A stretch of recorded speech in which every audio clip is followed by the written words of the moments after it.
All right, what's going on, everybody? I'm here with Retro Wolf. What's going on, man?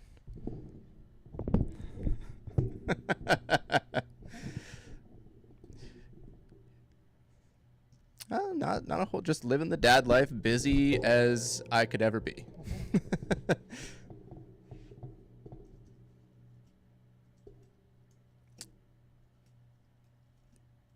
it it's nice to stay busy. It keeps your mind occupied and it keeps you just leveled out.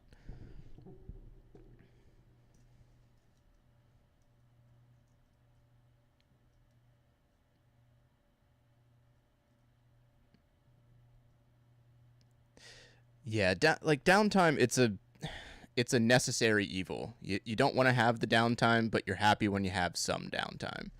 But you don't want too much downtime. And if you don't, you should. Do you have like a nickname for like your audience, like how some people have? Because if you don't call your little community the Wolf Pack, that's a missed opportunity.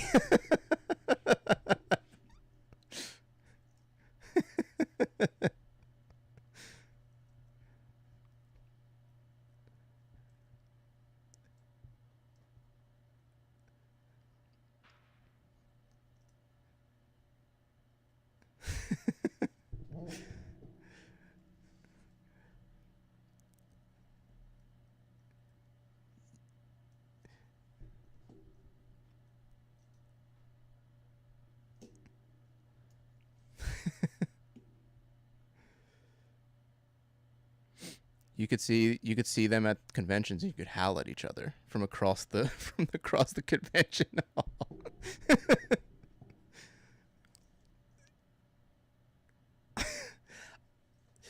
I I would say that it probably isn't the weirdest Yeah, thing. I've seen some weird stuff at conventions, so you're not wrong. I've had some weird experiences at conventions that I cannot even talk about on a live stream. I've never been to a gaming convention. Oh, dude, we gotta fix that, man. You gotta come down to Southeast Game Exchange in July in Greenville, South Carolina. I actually I applied for like the creator Mm-hmm. thing. So I was like, why not? It popped up on my feed. I was like, Mm-hmm. why not? Let's just do it. And it's actually not too far from me, but I have two Mm-hmm. kids and a wife, and That's tough. it gets a little tough, yeah. Yeah, But bring them with you. there is one that is right around my area. It's called Too Many Games, That's a big one. and if I'm not mistaken, I think the owner of a local game store runs that. I could be wrong, but I wanted to go last year, Mm-hmm. but something happened and I might have forgot, or we scheduled something, or maybe we had a vacation that was the same Mm-hmm. time, so I got to miss it. But that's on Yeah. my list of places to go. I'd like to go to. I've gone to like there's a convention called Monster Mania that has like a bunch of movie and TV personalities that go there, and Mm, I've met a lot of like pretty like high level celebrities and stuff. We were nice. talking about wrestling. I met Ric Flair Oh, nice. at one of them, so those are pretty cool. Those are fun to go around. Everybody's super nice there, so I Mhm. imagine it's the same kind of energy at like a Oh gaming yeah. convention. Oh yeah. I don't know about too many games. I've never been to that one before, but man, Southeast Game Exchange is it's by far my favorite game convention of all of them. And number one, it's the first game convention I ever went to. It's the first game convention I was ever a guest at, so it has a very special place in my heart. But I'm also good friends with the owner, Austin, and he's a great guy, such a great guy, and he really cares about the community, and he really cares about putting on just the best show that he can put on for everybody, for collectors, for gamers, for families. Like, and it's just, and also one of the great things about Southeast Game Exchange is that most of the YouTubers in the retro gaming space go to this convention, and we all hang out and we have a good time. It's Yeah, awesome. I see there's Southeast Game Exchange, and then there's the SoCal that I Yeah. see, like all the people that I've followed over the years in the game Hmm. collecting scene in the YouTube space. All of the people that I follow go to those, like those are like the two to go to. I think Yeah, SoCal's big. there's another one too that's in like the Midwest. Yeah, there's I mean there's a few. You got Game On Expo in Arizona, then you've got Midwest Gaming Classic in That's the one I was thinking Milwaukee. of. Yeah, Yeah, and then of course Retropalooza in Texas. That's a big one that happens twice a year. yeah. There's a Portland one too as well, right? Yeah, That's a pretty big one. Portland Retro Gaming Expo. That's a big one. That's one I don't really have any desire to go to. Number one, it's on the opposite corner of the country to Yeah. where I live because I live in Tennessee. And number two, I just have no desire to go to Portland.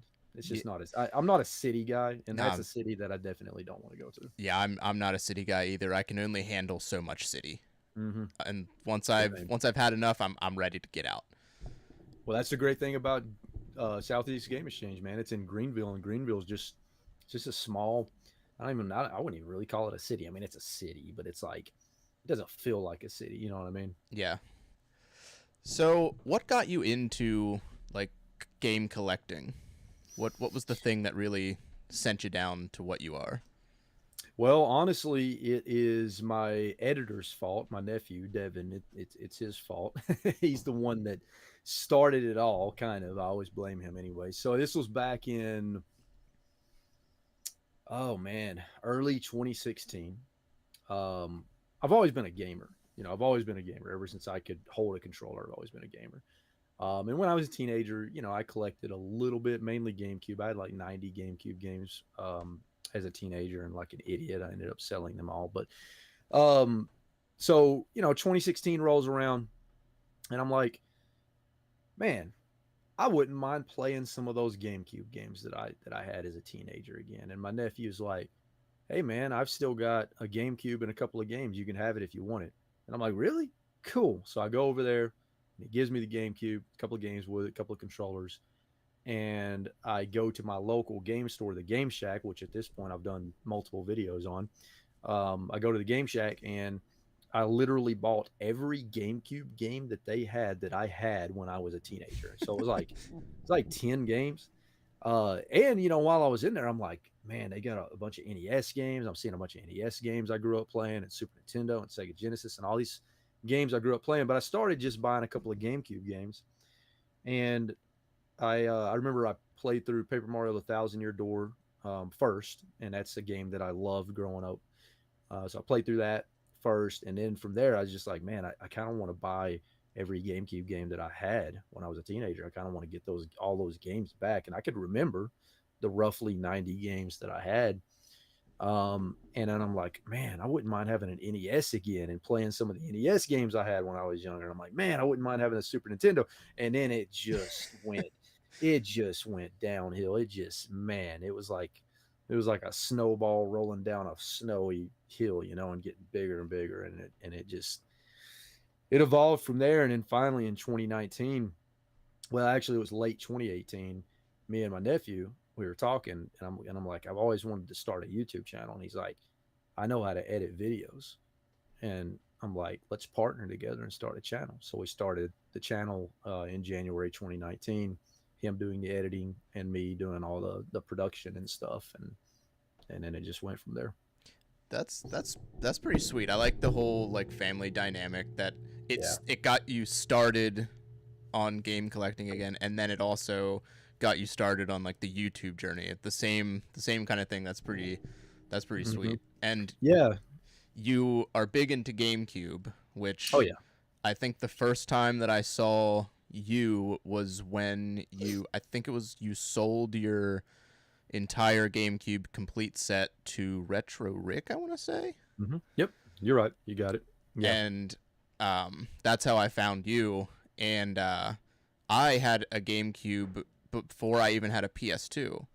Mm. So the GameCube kind of has this little special place in my heart, even though I don't actively collect for it. And I've had it and I've sold it and I've had it and I've sold it. So with the prices being what they are for GameCube, I was like, I don't know. Like there's only a few select titles on there that I'm really want to get, but it's tough for GameCube nowadays. Yeah. The prices have gone way up on a lot of games. It's crazy. What's going on, Anonymous Boss? How's it going? Hey, is Anonymous Boss in the chat? I can't see the chat in StreamYard for some reason. I wonder why that is. I don't think I have it set up in StreamYard. Oh, okay, okay. So let me do this then. Let me open the stream on another tab in my browser. That way I can check out the chat. Yeah, I have it. I can see the chat here over in the old OBS window. Gotcha. Yeah, good to see Anonymous Boss. Anonymous Boss is a pretty long time viewer of the channel, so that's cool to see. That's always great when you have the day ones come in. When I started Mm-hmm. streaming Elden Ring, there's a guy that comes in. His name's OS, and every time I get on, like I always he's like the first one to pop in and say what's up, and Nice. he's been following my Elden Ring gameplay forever. So it's always cool to see that.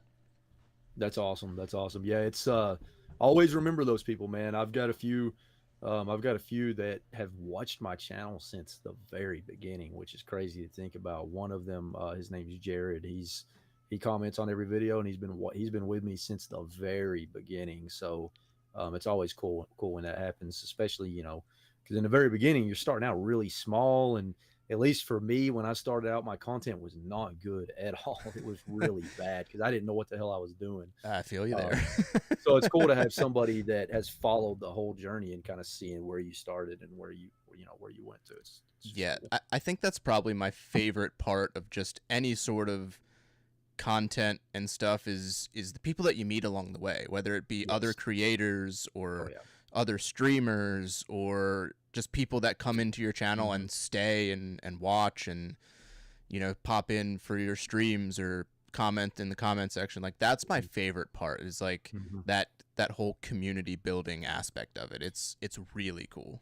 Yeah, and let me tell you something about this community. This YouTube community in particular, the retro gaming, retro game collecting YouTube space, is a very special community because I hear a lot of horror stories about YouTube communities, and look, it's not a perfect YouTube community. There's been a few bad apples in the community. The bad apples get found out real quick. But what's special about this community is uh, it doesn't matter, you know, how many subscribers somebody in the community has. Like we all, like I'll hang out with anybody. I don't care. And most of the guys in the community, even some of the guys with hundreds of thousands of subscribers, they'll hang out with anybody in the community for the most part. So it's like um, we all just share the space and we help each other out and cross promote um, and everybody's just really friendly for the most part and really nice. And that's what I love about the conventions is because the YouTubers that go to the conventions, we all just hang out, man. It doesn't matter if it's somebody with 10 subscribers that just started, it's somebody with several 100,000. We all hang out and have a good time.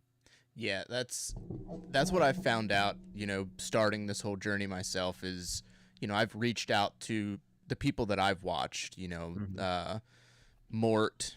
I've reached Mm-hmm. out to Mr. Rightway and a couple others, even Ricky from Pixel Game Squad, and they've Mm-hmm. responded and they've talked to me and given me tips or advice Mm-hmm. or even just said what they liked about one of my first videos that I ever Mm-hmm. did. So it's always great to see that kind of stuff happen, and it really does show how great of a community these people really have.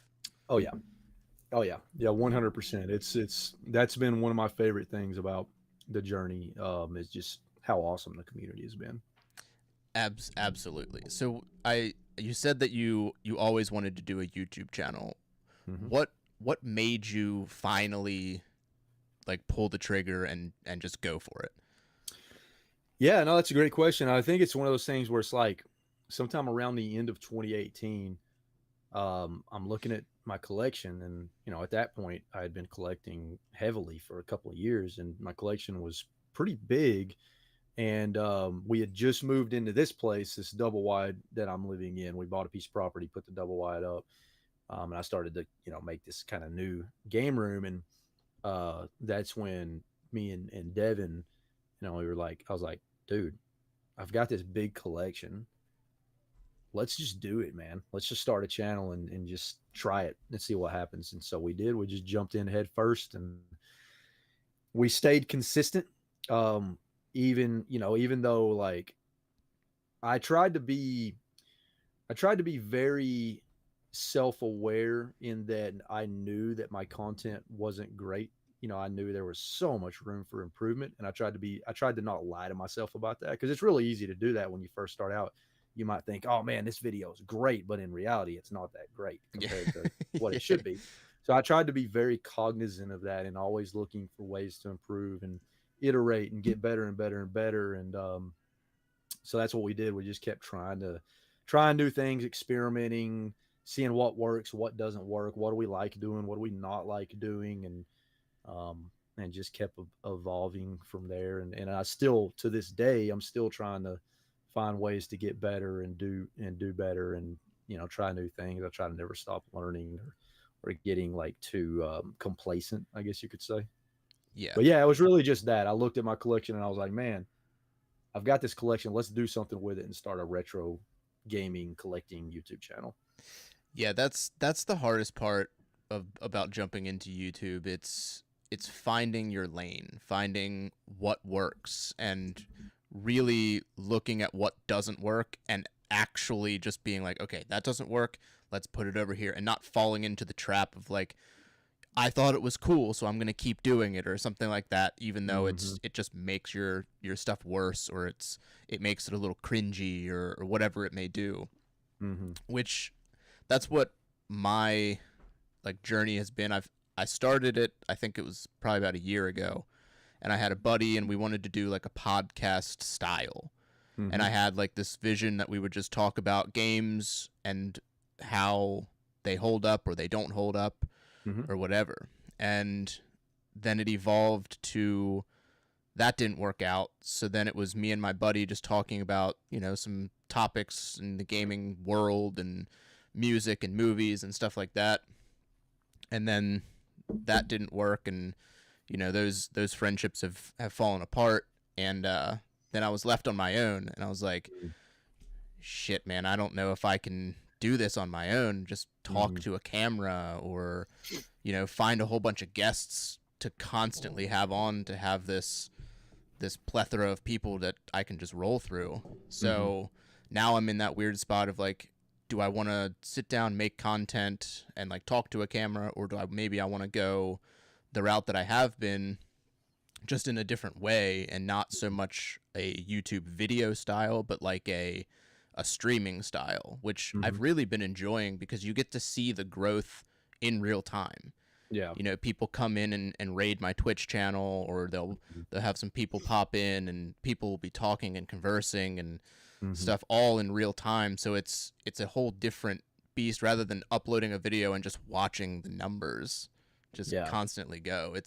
Yeah. It's a very interesting process. Yeah. Yeah. And plus, another great perk of that is you don't have to really worry about editing. Yeah, that too. Yeah, which is very time consuming. And I mean, it sounds like you're just like me. You're a pretty busy guy, so it's like how you find the time to edit. You know. That's been my problem, is just finding the time to edit, Mm-hmm. because it was like, I had this idea, you have to record it, and then you have to Mm-hmm. edit it, and you're supposed to like keep up with an upload schedule, and it's like, how am I supposed to balance this? And to make a good video, you have to put a lot of time into editing. So keeping like a schedule is just Mm-hmm. so hard to do with having two kids and a full-time job. Yeah, yeah, exactly. It's tough. It's really tough. We got some pretty good people in the chat here, man. If you want to do some shout outs, it's a couple of my friends Oh, I see that Retro popped Rob in. coming in. I've had some Yeah. conversation with him over on Instagram. He seems Mhm. like the best kind of human on the planet. Dude, Rob is the best. Rob is a really special human being. He really is, and I mean that I in the can best tell that possible way. just off of the conversations that I've had in like comment sections on my Yeah, Instagram posts and stuff. He's always given me like a like or whatever on anything. He's been very, very cool. yeah, he's awesome. We've got PNX World and Tyler Ham in here. Yep, but both awesome people. PNX I've met a couple of times at convention, and then Tyler. Me and Tyler have hung out several times at a couple of conventions. Tyler's a really good guy too. And Tyler, I hope to see you at Mid South MegaCon coming up in Memphis, man. Oh, and we've got one of my favorite people on the planet, Joe Rad. Joe Rad. I made a video uh, that I titled "The NES is Bad," Hmm. and boy, the hate that I got on that video I can only was imagine. it was, and it wasn't even that I was saying the NES was bad. I just, in my personal opinion, looking at it Hmm. from like a younger audience perspective, Hmm. it's if you look at the NES for what it is and the actual games that are like the all-star games, Hmm. it's really not as good of a console as like a lot of people. It holds a big place in like collectors and stuff because that was like everybody's first console, so of course it's going Hmm. to hold that special place. But if Yeah. you're looking at it from a new gamer perspective, I think it's Hmm. probably the hardest one to justify, going out and getting a whole bunch of games for it. Yeah, it's tough, especially if you don't know the library very well, because there are a lot of very high quality hidden gems for the NES that nobody really ever talks about, like Vice Project Doom is an example. Scheherazade. I mean, there's a lot of like uh, really really good hidden gems, but nobody really talks about those games. You know? Yeah, which is where YouTube steps in. You Yeah. find somebody on YouTube, and I've done that I've gotten in traps where I'll be collecting and I'll be out somewhere and I'll be like, "Oh, I'll grab this and I'll Hmm. grab this and I'll grab this. I heard about this." Hmm. And next thing you know, you look at your collection, you're like, "Where did I get all these random games that I've never heard of?" Yeah. Yeah, for sure. which is what I've actually started to take my channel direction is um what I'm doing now is I'm literally just pulling games off of my shelf and I'm playing them on stream. Hmm. And if I don't like them, I'll sell them. If I Hmm. like them, I'll put them in. They'll stay in the collection. And as the community comes in and stuff, we'll have people that can pick the games that I play next or Hmm. stuff like that, or recommend stuff so that we can take the funds from whatever games I sold and we can go Hmm. get those games that are on like a wish list and stuff and play them for the first time, play them for the millionth time or whatever. Hmm. So that's where I'm kind of leaning with putting my little corner of the internet. If it works, it works. It doesn't, it doesn't. I'm having a blast doing it. So Nice. Yeah, no, I like it. I like it. Just get ready for the inevitable, when you play a game that you end up not liking, get ready for people being like, "How can you not like this game?" yeah, Yeah. I I'm ready for it. Yeah. It's It's something going that to happen. I've had experience on with my YouTube channel and the videos I've made, in the past. I've done little tests of like, this is a hot topic right now. Let's Hmm. just do a conversation about it, make a like a little clickbaity type of title and just see what happens. Hmm. Because, when you start out, you're just like, how do I get that discoverability, or what's going to bring people in? So Hmm. you just kind of basically throw shit at the wall until you find what Yeah. sticks. And And unfortunately, throwing shit at the wall and going all over the place can actually hurt you in the long run, because what you want to do is you want to train the algorithm on what your content is and who it needs to be recommended to. And if yeah, you're going in so many different directions, the algorithm's not going to be able to figure out who it needs to, what audience it needs to push your content to. So it's like a double-edged sword. yeah, But I mean, in the beginning, that's really, you still really got to do that, because you also got to figure out like, what do you like to do? yeah, Um, because it's like, I personally, and this is just me, I know not everybody's like this, but like, I don't want to I don't want to make videos that I'm not passionate about. Even if those videos get a shit ton of views and make me a bunch of money, I'm just going to be miserable, man. It's going to feel like work, and I'm not doing YouTube to make money. If I make money, great, and I'm making a little bit, nothing crazy, but like that's not like my goal with YouTube, you know what I yeah. mean? So I want to do the stuff that makes me happy, the stuff that I enjoy. Um, and I just find that I enjoy it a lot more if I do that. Yeah, and that's where I've kind of found myself now with the way that I've been doing things lately is like I had the stress of like, editing a video and trying getting it done so I could upload it for the week or whatever, and just trying to edit it and get everything, capture all the things that I need for it and find the time to actually play the game that I wanted to talk about and then put all the footage together. Mm-hmm. Where now, like, one of the things that I've enjoyed the most is just actually playing the games. Like, I've Yeah. I've always been the person that wants to sit down, play the games, and like really experience them, experience the story, the characters, just everything that makes video games great. Mm-hmm. So that's kind of where I've led the channel, is just come hang out while we play these games. Yeah. I love it. And that's I've really really been enjoying that. And like I've had, I think, more fun doing that than I have with anything that I've done on YouTube so far. Mm-hmm. So I think that's pretty much where I'll just take the channel, and I'll figure it out as I Mm-hmm. go, and figure out how to evolve it, and make it attractive Mm-hmm. to the whole YouTube Mm-hmm. game that you have to play. But right now, for what I'm doing, I'm having a blast and enjoying the people that I've met along the way, and like getting people on every now and then to talk that have the common interests. I really enjoy that too. So Mm-hmm. it's Awesome, man. it's it's nice finding the niche and finding what you enjoy creating, like you said. So Mm-hmm. it makes it that much better. Yes, absolutely. I think you're going about it the right way. You're going to be a lot less stressed out going about it like that. Yeah, and you think about the numbers less too, and Yes. you don't have like this schedule just looming over your head. So it's like, oh, I've had a long day, like maybe I Mm-hmm. just don't stream tonight. Maybe I just take the night off. I just relax. Yeah. Actually just relax, instead of being, oh, I got to go down, I got to edit, and I got to do all Yeah. this and that. Like it can get to be overwhelming. So I'm happy not having that, and I've found myself being much happier, and Mm-hmm. it gets you comfortable behind a camera too. So Oh yeah. that's always the Yeah. weird part, because you're just in this weird Mm-hmm. section of your home by Mm-hmm. yourself, and you're Yeah. just like, oh, I guess I have Yeah. to talk to that like a human now. Yeah, dude. I stopped caring about the numbers probably like a year and a half ago.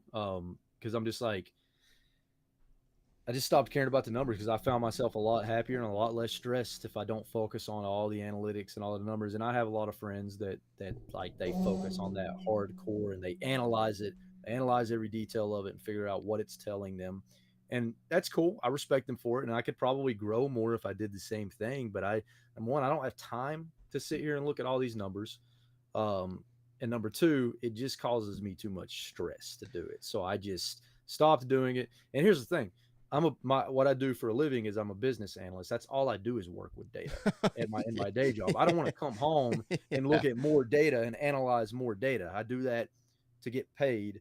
I don't Yeah. want to come do it on my hobby, my creative outlet, I guess you could say. So I just stopped caring. And I mean, obviously I'll pay attention to the views and stuff like that, but like I hardly ever look at audience retention, watch time, anything like that. Yeah, I'm if you just, keep looking at that stuff, it's just gonna drive you crazy. There's yeah, so much that goes into like the whole game that is YouTube, of just like titles and thumbnails and keywords and descriptions, and if this worked, then this is how it worked and why it yeah. worked, and this is where it's going. And it's just like it'll eat up all your time, and it'll just drive you crazy.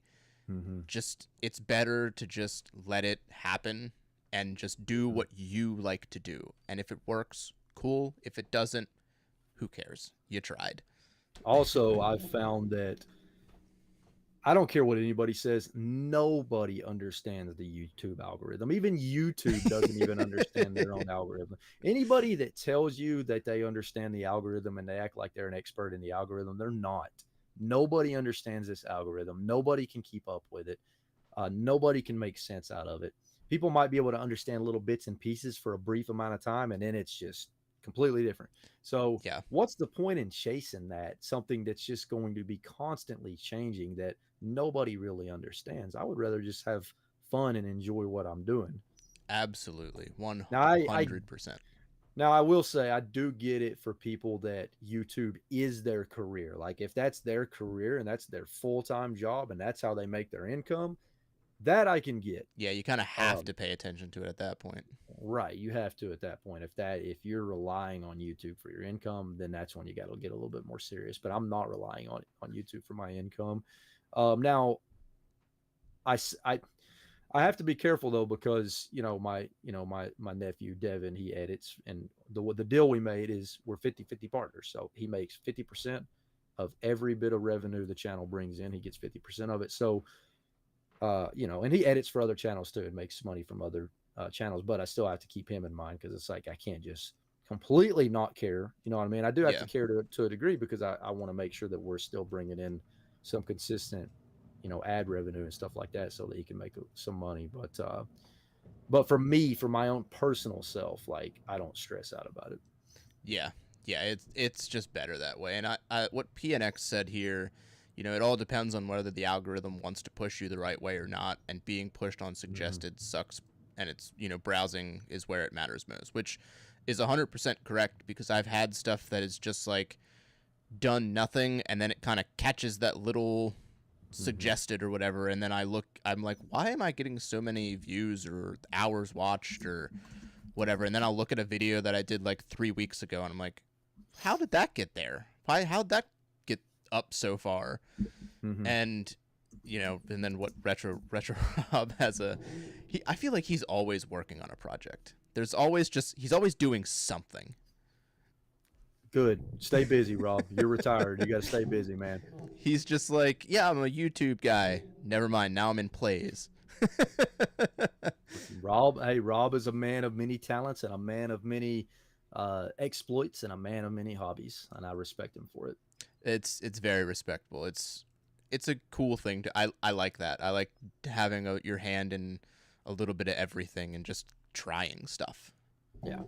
Also, he could totally cosplay as Keanu Reeves if he A wanted to. hundred. And if he doesn't do a John Wick cosplay at some point, or at least take a picture dressed up as John Wick, I think we should riot. He's got to grow his hair back out though and get that Keanu Reeves, Yeah, yeah. hairdo again. So why do you like Tiger handheld so much? I secretly don't like them. No, I'm just kidding. So when I was a kid, I had several of them. And so I grew up playing them. I had Game Boy, Game Boy Color and all that stuff too. But I had some Tiger handhelds. So I do have a little bit of nostalgia for them. But I think for me, it's like it's a couple of different things, right? Number one, they got they got they back in the day they had some of the best licenses. They got the license that's like some of the best stuff. You know what I mean? Jurassic Park, Terminator, Ghostbusters, Goosebumps, like freaking just Home Alone, Space Jam, you name it. They had the license to it. So it's like Tiger handhelds are the the height of 90s nostalgia, and they encapsulate so much 90s nostalgia because of all the different licenses that they got. And a lot of the Tiger handhelds, they just look so cool, man. Like the design, the front art, they're so colorful, they pop, they just look like really good on a shelf. Now the unfortunate thing is the vast majority of the games themselves are garbage. There are a few of them. Yeah. I will say there are actually a few of them that are kind of fun. There really are, but most of them are garbage. But yeah, for me, it's just like they look great on a shelf. They encapsulate everything I loved about the '90s, and they're just fun to hunt for because they're hard to find, man. They're really hard to They find. You don't, are they are yeah. hard to find. I don't think I've seen a single one out in the wild where I am. I very rarely do. Most of the time when I see them, it's at a convention. But even at a convention, I don't see very many. So it's like anytime you run across it, it's like this rare relic and most of them are not very expensive. There are some that are outrageously expensive, but most people don't even look them up because they think they're just garbage. And, they'll just throw like $5, $10 on it and sit it on their Yeah. table. Um, but yeah, man, I don't know. It's just fun. It's just like a fun little collecting rabbit hole for me. I've got in my display shelf back here that that area there is nothing but Tiger handhelds. Yeah. Yeah. And they're actually, let me see if I can, let's see if we can, oh man, this is going to be fun. I'm going to take you guys on a journey. Let's see if it will reach. Okay, so you can kind of, that's about as far as I can go. So you can kind of see Yeah, that most of my they do diagram right display there. really well. That is a really satisfying little section there.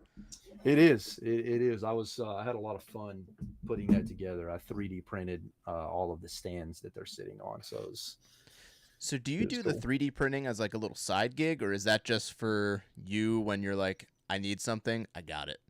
Both, both. I've printed a lot of stuff like just for myself, but I'm actually I've got a kind of a product that I'm working on that I'm going to be selling at conventions, a 3D printed product that I actually hired a 3D modeler to create the model for me, and I commissioned him to create the model for me. So I actually owned this model, um, and have the rights to print it and sell it. And so, yeah, I don't want to say too much. I'm trying to keep it a surprise, but that's something I'll probably be debuting at Southeast Game Exchange to sell, and I think it's gonna sell pretty well. I think you hinted at that when you did your updated game room tour. I think you were talking because you were putting the whole 3D printing in like a nice little corner with easy access to everything, and I think you had like hinted at that or even mentioned something about it during that. I might have, and I promise it doesn't have anything to do with 3D printed sex toys. Despite what people may tell you, I am not a 3D printed sex toy dealer. Okay. I just want to get that out there and clear the air. Well, now that you've disappointed everybody. Sorry. That's what we were all hoping for, but I guess we'll have to find another 3D print guy for that. I've always wanted to get into 3D printing because I'm naturally like a creative kind of guy. Like I've always Mhm. drawn when I was a kid, or I wrote like little short stories, or I was a musician for a majority of my life. What'd you So play? bass. Nice. I play guitar. That's why I've got the guitar tattoo. Oh, very nice. I've dabbled in guitar as well, but bass was the instrument that I really like had that connection with. Nice. I mean, bass is basically a guitar with four strings that just, Basically, yeah. basically, I'll see myself out. But I've never taken the leap to get into 3D print. I feel like if I did, it would just consume like everything. Yeah, it's well, so it depends, right? So number one, this is the best time to get into 3D printing, especially because the technology has gotten so good and it's gotten a lot easier to use than it used to be. So if you get a 3D printer, I recommend the Bamboo Labs branded 3D printers. Bamboo Labs is a company that was created by ex DJI engineers, and they're some of the best like mainstream 3D printers on the market. They're very user friendly, very easy to use, like out of the box. Even if you've never 3D printed, but so there's two ways you can go about it, right? In the hobby, you can buy a 3D printer and never have to make your own models because there's websites with thousands, tens of thousands of models that people have made that you can just download the file for and print them right in your 3D printer.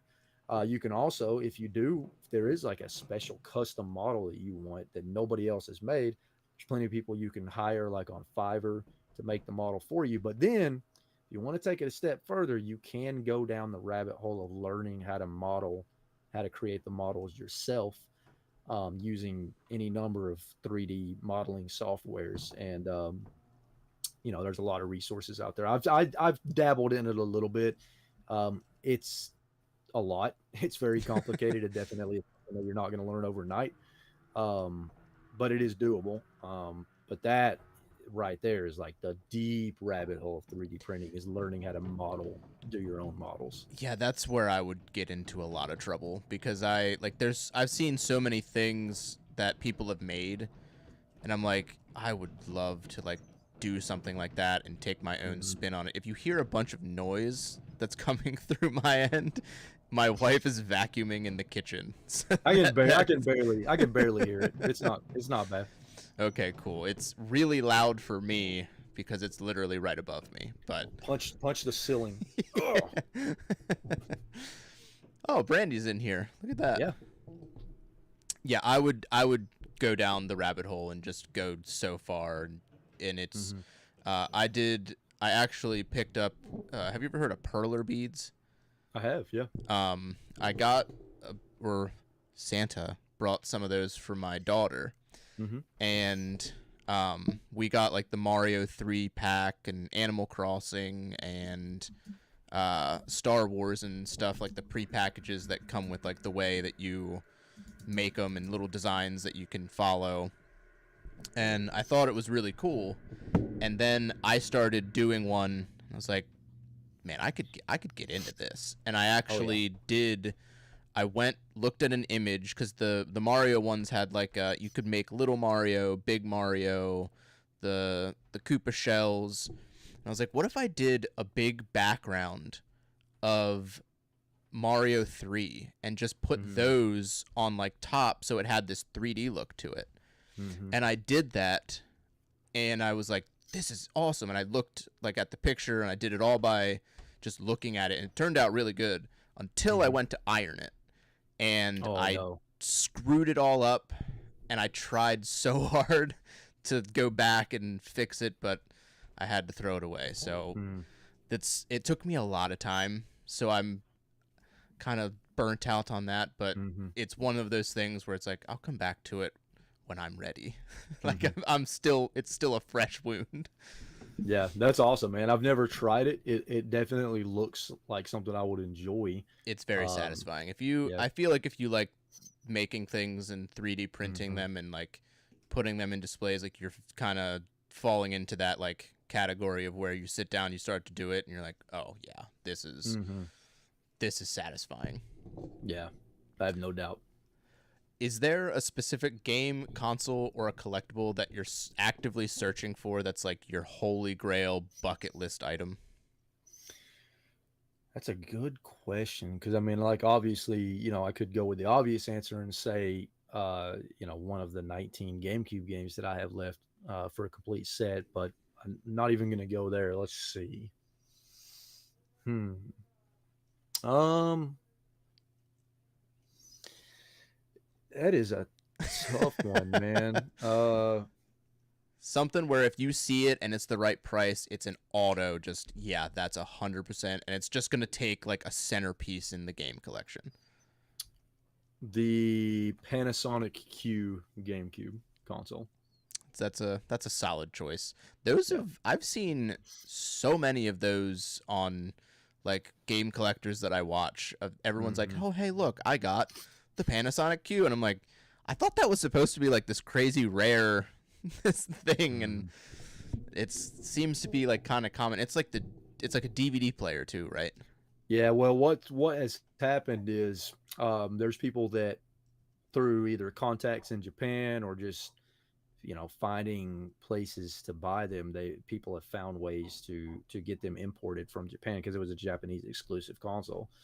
So there's people that have figured out how to get them imported really cheap from Japan, and they're buying them all up and getting them fixed and like new capacitors and all that put in, and then reselling them for insane amounts of money. So there's probably a lot more of them in circulation now because GameCube is hot to collect for, and there's a lot of people that are looking for that. So these you know resellers with that, I guess, ingenuity or whatever, have figured out a way to capitalize on that. I feel like in any collectible market, especially video games, there's always people just actively trying to find that thing to capitalize on Mm-hmm. to make all the money they can while Oh they yeah. can.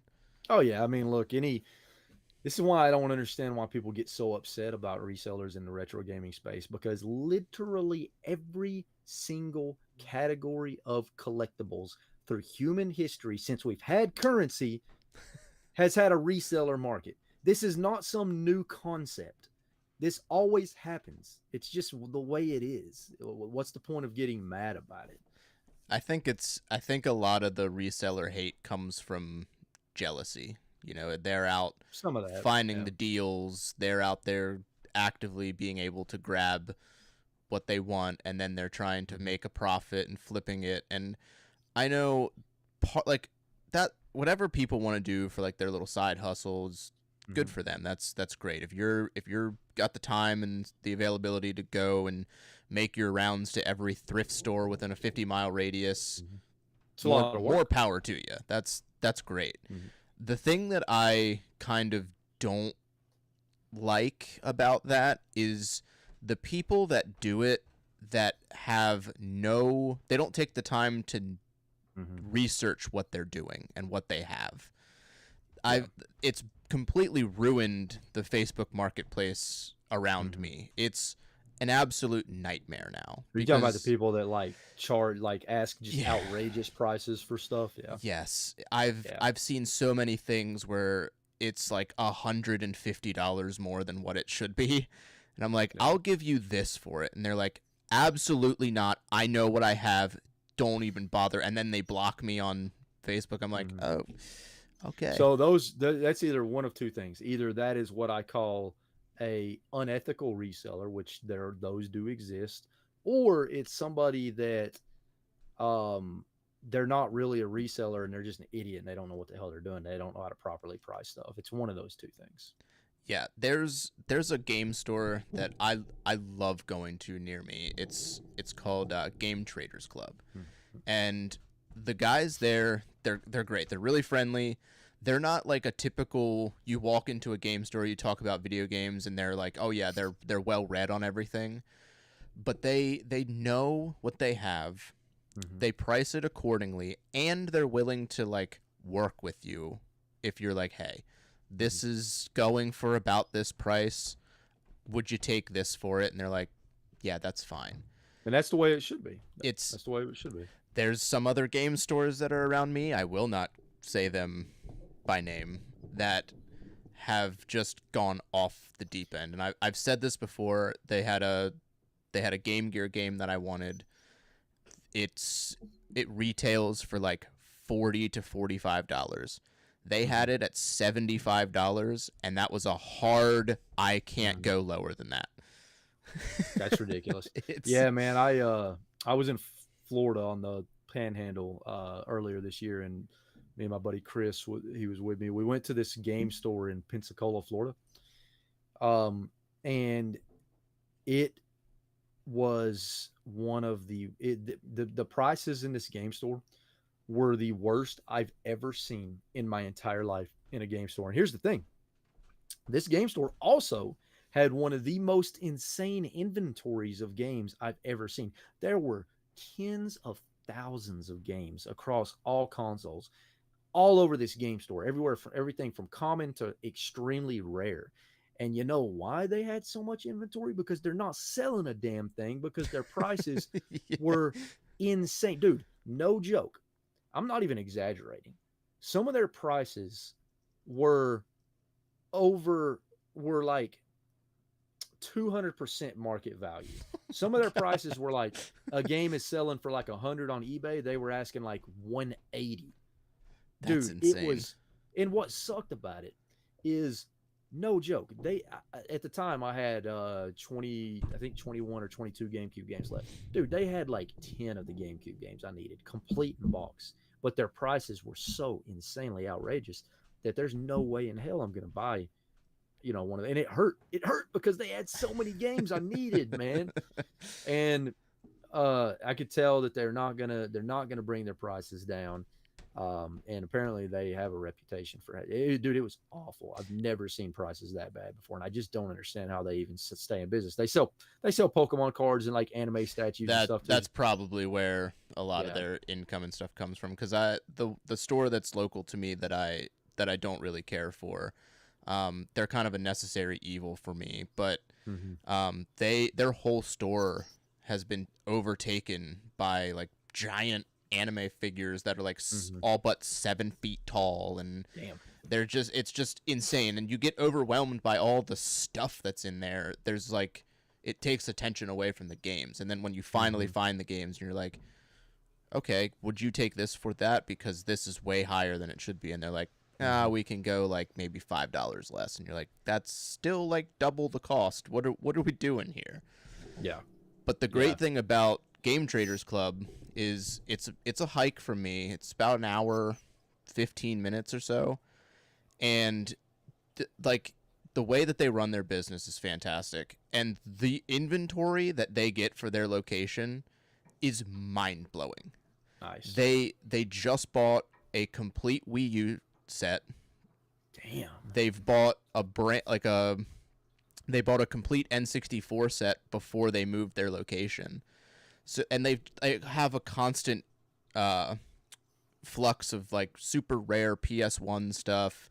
They have some rare N64 stuff that pops up, but they have like the most random like high dollar stuff that just shows up, and I'm like, who is bringing you that stuff? Where are you getting that? And it's crazy because the owner of that store is fantastic. His name's Todd, and he has a genius strategy for things that he does. He does a rent to own program. So if you wanted to buy a PS5 and you're like, I just don't have the money up front right now, you could do a rent to own from him, and if you don't like it, you can return it and just end it there. And if you like it, you can keep it, pay it off, and then now you own it. It's a good idea. But he's gone beyond just video games and consoles. Now he does PCs, he does furniture, and he does it worldwide now. Damn. Okay. And I saw him start it, and as it's grown, I see him post on Facebook and stuff. I'm like, dude, you've got it. You found it. That's the key. Yeah, that's awesome, man. Yeah, you know, when it comes to reselling, like, I mean, look, game stores are resellers. Like, that's what a game store is. But like when it comes to resellers, I have a term that I haven't heard anybody else say it, so I'm kind of claiming that I've coined this term that I call ethical reselling. Okay, what do I mean by ethical reselling? Well, what I mean by ethical reselling is, number one, if you're a reseller and you're sourcing inventory, always be transparent with the person you're buying from. Let them know you're a reseller. Make them a reasonable offer that works for both of you. Number two, when you're selling the things, don't ever, in my opinion, now there's going to be resellers that are going to disagree with me on this, and that's fine. That's fine. In my opinion, you never, ever charge above the most comparable, most recent eBay sold listing, or a eBay current listing that's comparable. You always want to at least meet that price or beat that price, and never charge over that. Because what's the point in me charging over eBay if somebody can just go buy the game for a cheaper price on eBay? It doesn't make any sense. Just yeah, the whole idea is, well, somebody could buy it and then I make more money. It's like, well, yeah, but that's kind of weird. That's a weird like for a couple extra bucks. Really quickly, the guy I mentioned earlier that's been on my channel from the beginning, Jared Schultz, he's in the chat right there. So shout out to Jared. What's going on, Jared? Yeah, Jared's been with me since the start, man. I think he's seen every single video. So Jared's awesome. Awesome guy. That's awesome. Do you like retro or modern better? Oh man, that is a question that I struggle with myself, and I go back and forth. And I really try not to separate the two in my mind. I just love video games, man. Whether it's retro, whether it's modern, at the end of the day, I am a gamer before I am a collector. At the end of the day, if I had to either choose between being able to play video games, even new games, or having a collection, and I had to choose one of the two, I could either have a collection and never play new games coming out and only play what's in my collection, or I give up my collection and be able to play new games. I'm giving up my collection because I'm a gamer. I love playing games, whether it's retro, modern. That is, at the end of the day, where my passion truly lies is actually playing video games. And I'm always playing something, usually multiple things bouncing back and forth. But I try not to show too much preference on one side or the other. I play both. I play retro games all across almost all consoles, and also play modern games. I just recently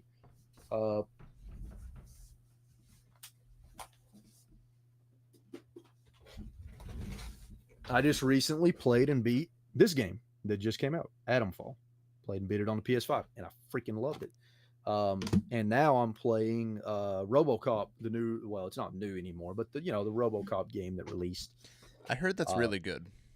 I'm digging it so far. I Yeah, I'm think digging it. I think Gaming Off the Grid was talking about that in one of their recent videos. It's pretty solid. It really makes you feel like a RoboCop. But yeah, man, I can't really say I have preference for one over the other. I just love playing video games. I just, you know what I mean? Yeah, I'm the same way. I like bouncing between a current game or a retro game or something that's kind of in the middle, like the 360 or the PS2 or something like that. And I'm always playing something. Like if I'm upstairs and we're just hanging out watching TV, not really doing anything, I'll either have my Analog Pocket or my ROG Ally with something, or play Magic the Gathering on my phone like a nerd. Nice. Or It's addicting. It's addicting. it's very addicting. Or when everybody's asleep and I'm coming down to the game room, then I will pick whatever I want off the shelf, and it's I have the retro classics that if I put them in and I play them, it's gonna be hours that I'm on it. Or the modern's hard to keep up with because It is. now the games they're so long.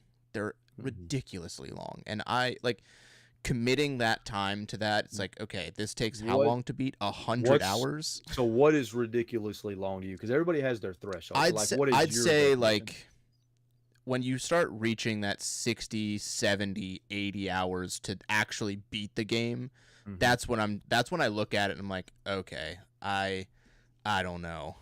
Well, that's what I loved about this game. This game took me 20 hours, and that's with me taking my time and like exploring almost every nook and cranny I was able That's to a sweet spot for me. Hours. That 15 to 20 hour mark, like, because what I like most about video games, since I am a collector, I like replayability factors. I mean, look at my entire backdrop here. Resident Evil is like my favorite franchise of all time. Resident Evil 4 remake. Oh, chef's kiss. And if my day one YouTube guy was in here, me and him go back and forth because he thought it was awful. I don't know how. I swear he's just got to be doing it to troll me. But he's like, it's so bad, and I'm like, I don't see how. It's objectively, it's so good. In my opinion, it is objectively not a bad game. Like, I would consider it not even, like, I don't even think it's an opinion. Like, it's not. There's nothing. There's no way any. I mean, I get people have their opinions, but like, if you look at it from an objective standpoint, that game is incredible. Yeah, 100%. 100%. When they announced it, I was like, I don't know about this. I don't think it's good. I was the same. I don't know if it's necessary. And then I was like, but I'm going to buy it day one because it's Resident Evil. That's the only franchise that I will buy day one on release. And I played it, and I sunk so much time into it right off the rip. And I was like, okay, I respect it. I respect it. I like it. They did well. It deserved the remake. All my opinions before out the window. Thank you for remaking it. Dude, when I got to the scene in the castle where you're that wasn't in the original, where you're on the castle ramparts and that damn troll is throwing boulders at you, and you got the music, the epic music. Like, I was like, oh my God, this is crazy. Yeah, it really made the parts that were annoying in the original bearable. Yeah, where I'm like, sure. I still don't like this area, but I can get through it because it's playable. Yeah. And that's Resident Evil 4 holds a special place because that's actually the first game that I bought with my own money, which was for the GameCube. I remember getting the lithograph that came with it when I bought it, and it was I love that game so much. I believe you're talking about the GameStop limited edition version or something like that. I don't think I got the red case. Okay. I think it was a pre-order because I think I pre-ordered it, and they gave out. It was a different lithograph than what was in the GameStop edition. I can't remember what was the picture. I'll show you something pretty cool that a lot of people don't know about. Here is a Resident Evil. Um, so this is actually this is actually the soundtrack for Resident Evil and Resident Evil Apocalypse, or some of the songs. But on the other side, it's got an awesome ad for Resident Oh, Evil 4 on it for the GameCube. that's So pretty sweet. yeah, that's something I had to get for the collection. Absolutely. Those I love those little things. I have one. It's like I don't know where I put it. It's a little. It's the same kind of sleeve, but it's Final Fantasy VII, and Mm-hmm. I think it's like a. I think it's a demo disc that's just for Final Fantasy VII. It's got the same cover art and everything, but I saw it in like a little random shop that has a little game section. It was like $5. And I was like, I'll grab that for $5. Nice. What do you think about the Nintendo Switch 2 and all the craziness that's going on with that? So I'm a different kind of person when it comes to this stuff, because I am a very positive, like optimistic person by nature. I don't like to focus on the negative. I like to focus on the positive. I just find that I'm a lot happier that way. And when it comes to stuff like this, sure, I'll acknowledge the controversies, but like at the end of the day, I'm still buying the console. I love Nintendo, and I've always bought every Nintendo console that has released since I've made my own money. I've always bought on day one. So I'm 100% pre-ordering the Switch too. As soon as the pre-orders are available, I'm 100% paying $80 or whatever it is for Mario Kart World. Do I want to pay $80 for Mario Kart World? Not really. I wish it was 60, but at the end of the day, I'm not going to miss out on that game, and I have the money to do it. But I get why people are upset. I acknowledge that, but like I'm not going to focus on the controversies and the negative aspects of it, because it sucks the enjoyment out of gaming for me, man, to focus on controversies when it comes to this gaming company or that gaming company. It just sucks the enjoyment out of it for me, and I don't. I want to have fun. I want to play games and have fun. I don't want to. You know. I don't want to focus all my time on these controversies. But again, I acknowledge that they're there. I understand why some people are upset, but I personally just don't really care from my own perspective. I think the thing that rubs me the wrong way about everything, it's not even, the price of the console. Like, it's salty, and I can Mm-hmm. choose not to buy it because I don't like the price. Mm-hmm. And, the prices of the games, and, like, I don't. The thing about the price of the games, like, I don't like the way they handled it, where they're like, oh, it'll Yeah, be worth it. It's like, okay, but that's to the each person to decide the if it's going to be variable worth it. pricing is like, okay, so you're saying that this $60 game isn't worth it, or this $70 game isn't worth it? Like, Mm-hmm. how are you deciding that?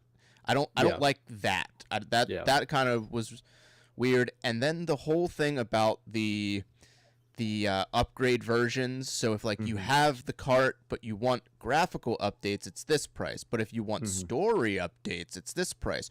Or you can buy the Switch 2 exclusive version for this price. Or Mm-hmm. you can there's like 7 different ways that you can go about it, and it's like, okay, Yeah, this is way too yeah.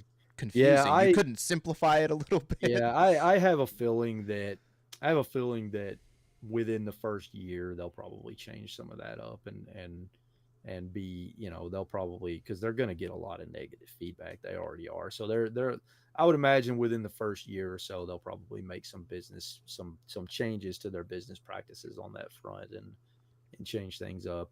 I would hope so, because I Yeah. like the price of the console is one thing and the price of the games is another, but all that stuff in between, that's what really Hmm. I'm focusing on, and just being like, Yeah. I don't really like how this whole thing's being handled. It seems Yeah. messy for a company Yeah. of that size. Yeah, so the price of the console, I personally think, is a fair price for what you're getting, because the technology in this thing is insane. Like the power of this handheld is like leagues beyond the original Switch. So the price of the console, I don't have a problem with. The price of the games, I sort of do have a problem with that, and I can understand wholeheartedly why people would be upset about the price of the games. But again, like it's weird though because like when I think about Resident Evil 4 remake, dude, I'd pay $100 for that game in a heartbeat.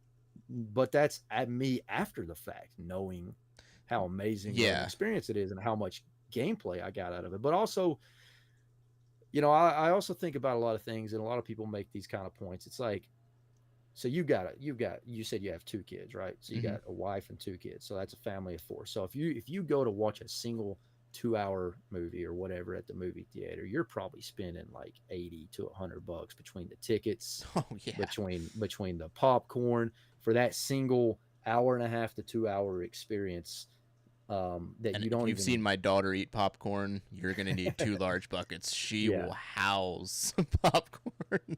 Yeah, so it's like how it's so hard to put a price on entertainment because everybody's experience and the value that they get out of that experience is going to be different. So it's like I think the gaming industry as a whole, not even just Nintendo, I think the gaming industry as a whole is trying to figure this out and how to price things in a way that because I mean another thing too is like these gaming companies, dude, they're putting so much money. The AAA games, they're putting so much money into these games. Now some of them they put a ton of money into them and they still end up being garbage. Concord. Yeah, but the one good thing about Nintendo is most of the time their games are super high quality experiences, especially when compared to the competitors. So I don't know, man. It's tough. It's definitely a complicated issue with no easy solution, no easy answer, and it's like the companies are probably gonna having a hard time figuring out what to do, and then the consumers are going to be upset no matter what they do, and it's like I don't know, man. It's crazy. I am glad that I'm not Nintendo right now. I'll say that, or any Yeah. company, because Yep. trying to navigate this landscape and figure out how to put a price on their product is really tricky. I mean, look, let's go to the board game and card game space. I'm a huge tabletop. That's like another passion of mine. I've got hundreds and hundreds of card and board games. That's another thing I collect. And some of these card and board games are very expensive. Case in point, I bought recently. I bought one called Townsfolk Tussle. I got the base game and all the expansions, and I think I spent like $300. Now, granted, this experience, as long as I have a dedicated gaming group, I'm going to be able to get probably 80 to 100 hours out of this board game. Um, so there's a lot of value packed in there, but and it is a physical thing, obviously. But it's like pricing entertainment seems to me to be a very difficult thing for any company, no matter what form of entertainment it is. Yeah. The any like Magic the Gathering I'll use as an example. I started playing heavily probably I'll say it by set, and if people know, they know. I started playing heavily like around Theros, Born of the Gods set. That's about the time that I started getting heavily into it again. That's So funny. I started playing pretty heavily, and that was like my game. That was what I played a lot and so Mm-hmm. much. Um, but back then, like they had their set release schedule that was easy to keep up with. Mm-hmm. Now I had more available income to just throw around because I didn't own a house and I didn't have kids, so it was a little different. But Mm-hmm. I couldn't imagine being in that position now because they put so much stuff out. I can't even keep up with it because they're like, oh, we have these secret layers that are coming out.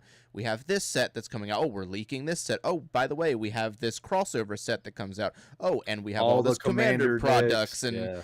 oh, Yeah. by the way, we have this thing coming out. And it's like, it's all within like a 3 month period. I'm just like, It's a money pit. what is, and it makes me glad that I don't play paper like Mm-hmm. really at all. I Mm-hmm. play mainly on arena when I play, Mm-hmm. but it's like I could not imagine trying to keep up. Like if you're a heavy player Mm-hmm. and that's what your game is, like you're gonna sink Yeah. thousands of dollars a month. Yeah. just Yeah, getting. just getting like my last Magic the Gathering purchases were, and I don't even play much anymore because I'm afraid I'm going to start sinking money. But my last Yeah. my last two purchases were, I got all four of the Lord of the Rings Commander decks, and I got all four of the Fallout Commander decks. And dude, I mean, even doing that was like, it was damn near Yeah. $300, because those Yeah. Commander decks are like 40 to $50 a Yep. piece. Sometimes it's like, so And then they have it different yeah. variations of them too. Like they had there was a Lord of the Rings collector commander set that came with like extra packs and stuff within it, Mm, and it was like it was the same product, but it just had like a little bit extra, and it was like, mm. I think it was in that like $100 range. But I Wow. bought the one of the commander decks for Lord of the Rings because that set was hot fire. That Oh was yeah. insane. Yeah, it was. And I like the crossover stuff that they're doing. Like that, I Mhm. will say that. But hey, Mhm. Wizards, let's dial it back. Hasbro, let's tone it down a little bit, man. I will say this though, I would just die if they did a crossover with Nintendo and The Legend of Zelda. that would be. I mean, they did Final Fantasy, so It could happen. it could happen. It then they did Marvel too, so Mm-hmm. I think anything's. I think if they did a Star Wars crossover, that would be Ooh, insane. that, and how about an Elden Ring crossover? And everybody's been saying about like an Elden Ring crossover, Yeah, and that I think that would fit perfectly. I yeah, don't even know the definitely. like all the lore for Elden Ring yet because I'm waiting to do like a deep Mm-hmm. dive into that because it's so hard to keep up with the lore It is. while you're Yeah, playing the game because there's such big gaps in between yeah, like you talking to somebody and then a cutscene. So you're like, wait, what's yeah. going on? Yeah, the way that I always describe like the stories in Souls games is, it's like you're constantly getting little pieces of the puzzle Hmm. and you have to try to fit them all together, and it's really hard to do. It's really hard to do. Someone described Elden Ring to me perfectly, and they said it's a strategy guide game. And I was like, that's really accurate because it's one of those Hmm. games that you could sit down and you could figure it out and spend all the time doing it, but if you just look stuff up on the internet, you it's easily available. Like we live in the time where you can just Yeah, search anything up and yeah. it's right there. So if you're like, where do I go? I'm lost. You can just Hmm. Google it, and Hmm. then it'll lead you in the right direction. Or oh, I need help. Where do I put my points? Like what am I doing with my runes? How do I spend Hmm. them efficiently? And you can look it up on. It's like everything's there. Hmm. So it's very much like this new age of gaming that you can just use the internet as a tool versus Hmm. like a cheat sheet, so to speak. Yeah, yeah. And I try not to. I try not to, unless I'm just like, unless I literally cannot figure it out and I am 100% stuck. I try not to resort to that. But I mean, sometimes you have to. There's been some games lately where I was like, I cannot for the life of me figure out what the hell I'm supposed to do. I So used it as like a time save where I'm yeah. like, I don't want to sink a bunch of time in and then get to a point where I'm like, okay, like I've put too much time into this, I'm done. I want to Hmm. actually beat it. I want to finish it, and then I can be like, okay, I did that. Let's sit Hmm. this to the side. Let's jump into something else, and then maybe we'll go with the DLC. Yeah. DLC is great. You're in for a treat. I would recommend taking a break before you dive into the DLC. That's my plan. Yeah, But when you do take a break and dive back in, I recommend spending a few hours just in the regular world to get your skills back up yeah, before you dive into the DLC. get it felt out again. Yeah, because that is a thing. When you take a little bit of time off from that game and you come back and you're like, oh, okay, Yeah, and that's what I did. I took like a year off before, because I finished like a year before the DLC came out. So like I had to relearn a lot of games. It didn't take me that long though. I mean, the muscle memory, when you put over 100 hours into a game, you get that muscle memory built in, and it comes back quick. It's just like when I play the guitar, the muscle memory is there.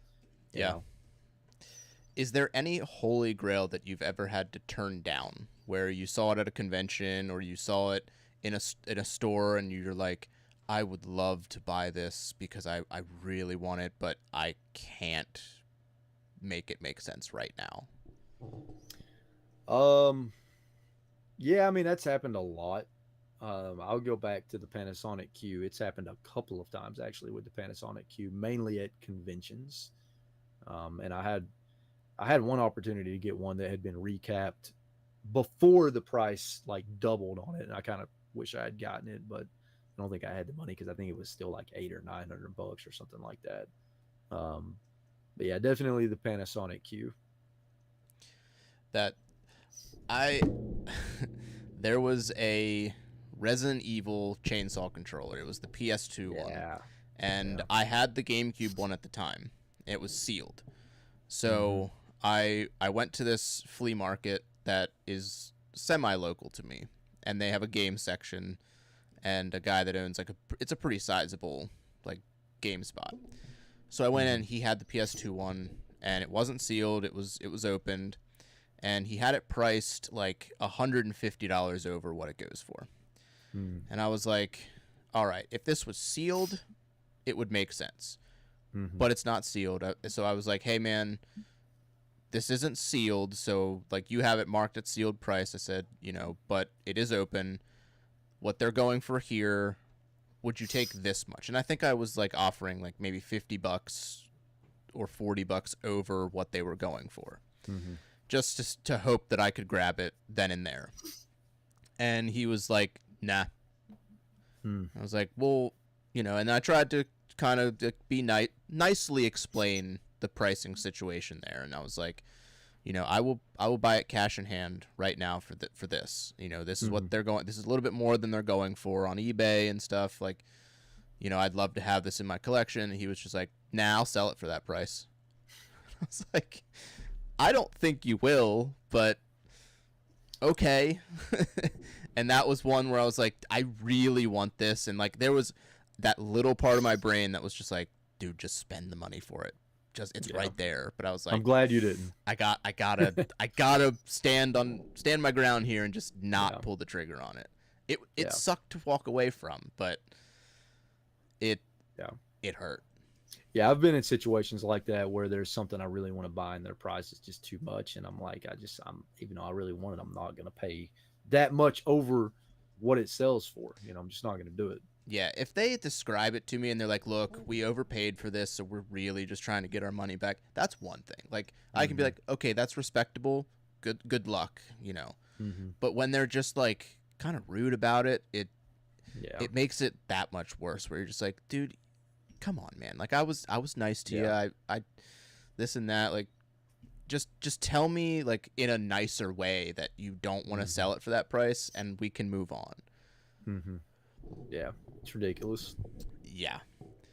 Well, we're at like the almost the hour and a half mark, so I think we'll call it there. We talked about a lot more than I had listed, and I'm Nice. very happy. That was a good conversation. Where Yeah. can people Agreed. find you? What do you got coming up?